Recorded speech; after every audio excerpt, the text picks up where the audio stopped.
Hi guys, welcome to another Diwali tutorial on my YouTube channel, and today I wanted to share another technique video while making a Diwali card. So I start off with a card size which is A2 card size, and this is colored cardstock by Craftangles. The shade is Lilac. Now I wanted to do some ink blending on top of it. However, I did not start with white on this particular card shade because I knew that I was going to use dark shades to blend the colors, and the colors that I'm using is Black Soot and Chip Sapphire's Distress Ink.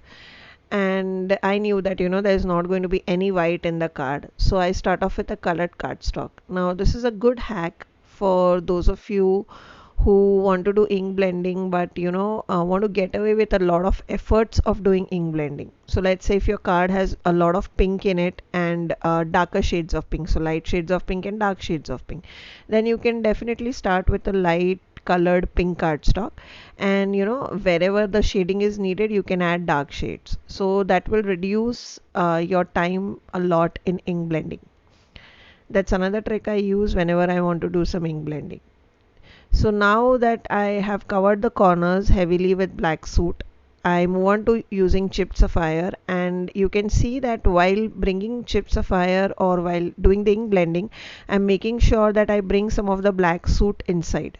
So what this does is it helps in creating a blended look rather than just difference of color between black and Chipped Sapphire or the blue shade.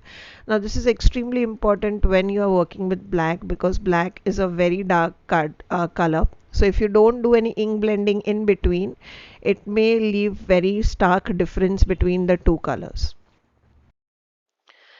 So that was ink blending, which you have seen in numerous of my cards. So that is not the technique we'll be learning today. We'll be learning a technique on how you can create your own glitzy background. Now this especially looks beautiful for celebration card, be it graduation, birthdays, Christmas. So in this particular technique, we'll be using gilding flakes to create a background.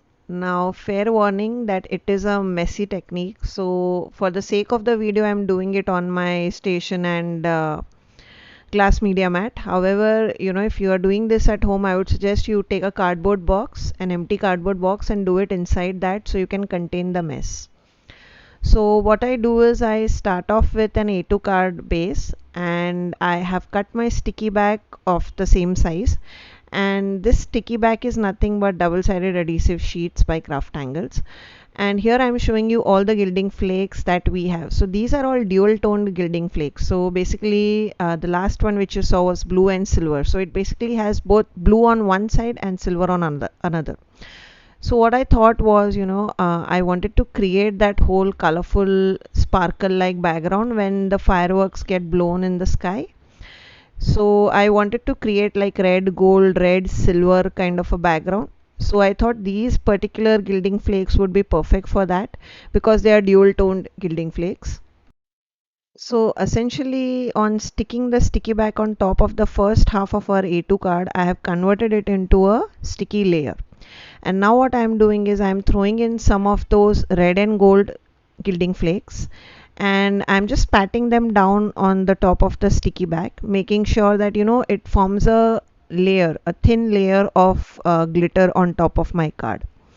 So now the effect that this gilding flakes will give is very unique to its own. It's not like glitter, and it's not like other probably using a mirror cardstocks or things like that.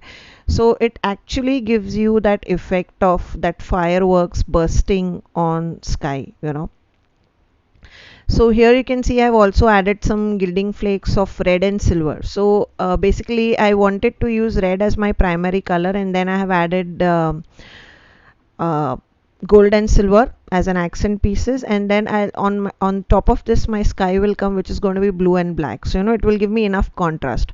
However, you could have definitely also added like green and silver and blue and silver and green and gold, just to add more colors. That is also completely possible.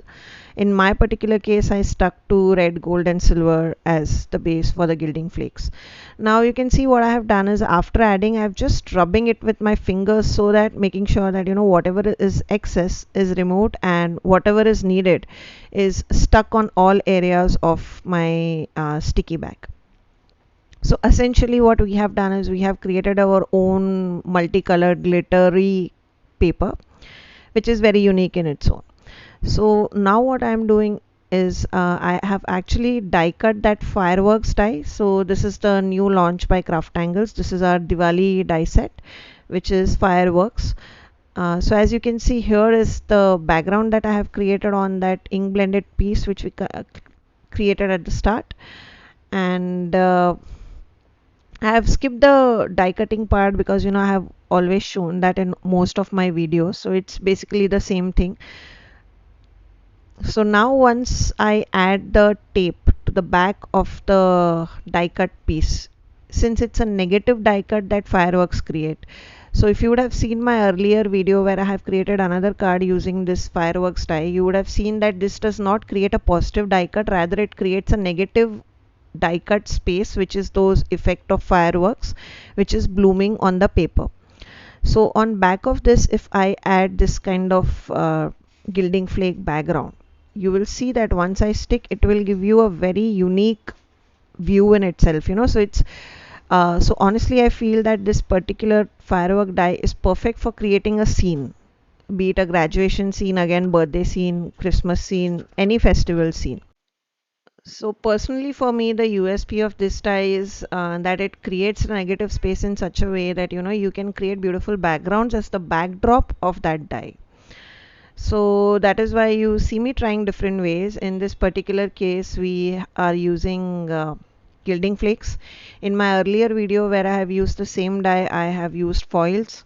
So there are so many ideas. You can also do a glittered background. You can also do a texture paste background. It all depends on what kind of background that you want to create.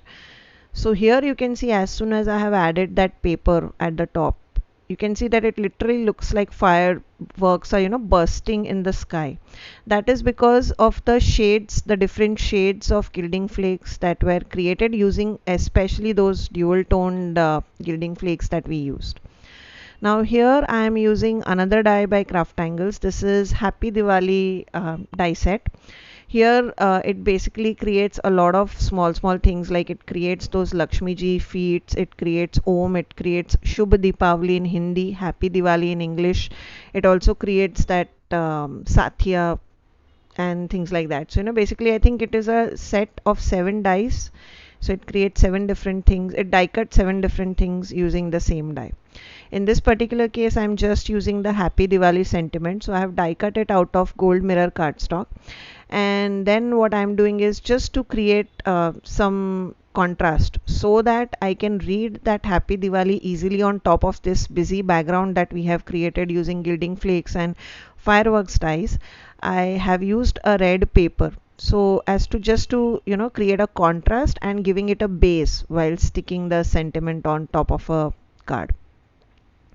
So basically I'm just sticking that Happy Diwali on top of a red cardstock. This is Ruby Red cardstock by Craftangles. It's a colored 250 GSM cardstock. And then I'll just cut them out in rectangles of similar size, same as the sentiment. And then I'll be adding just some gold, extra gold accents. So you will see that in a second.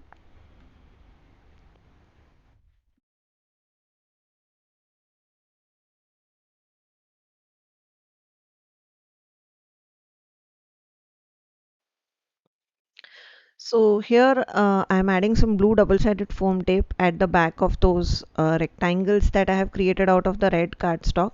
Now this is just so that I wanted an extra layer, So basically I wanted the sentiment to stand out on that busy background. So I'm just using some foam tape just to give it a height. Now here you can see that I felt that kind of something was missing. So I felt that the red was looking too much of a contrast on a blue background, the blue and black background. So what I decided was that it was missing some gold, and that will tie in everything together because the Diwali sentiment is in gold, and even we have some gilding flakes of gold in the background. So what I did was I created my own golden strip using, this is yellow gold foil by Craftangles, and some red or white tacky tape, whatever you have handy.